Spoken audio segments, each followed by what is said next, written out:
Il est arrivé avec un diagnostic de dyslexie dysorthographie. Si on lit le même texte, ça me prend comme 4 fois à lire et comprendre.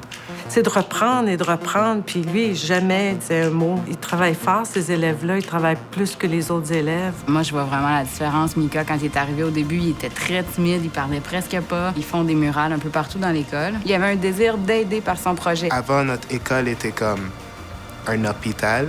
Un des objectifs, c'était de créer un sentiment d'appartenance dans les élèves de l'école. Et après, ils vont être plus motivés à venir tous les jours pour étudier. Il a donné beaucoup, Mika. Beaucoup, beaucoup. La murale qui est derrière a été faite pendant la semaine de relâche. Ça le motive vraiment à venir à l'école parce que quand il fait son projet, il aime ça. Donc, ça donne une raison de venir ici. Ça donne une motivation pour travailler plus fort. Et si je travaille plus fort, je vais être plus reconnu pour quoi j'ai fait. Ça prend beaucoup de persévérance. Mika est super gêné juste d'appeler au maire de Serres pour demander si c'est possible d'avoir une commandite. C'est un garçon très persévérant. Aujourd'hui, c'est un gagnant. Quand j'ai su que, il y avait sa photo dans le journal, pour moi, là, ça a été comme « wow, je suis tellement contente, là. » Pour moi, c'était comme une grosse paye pour moi. Pour moi, c'est inspirant aussi. C'est un bon modèle.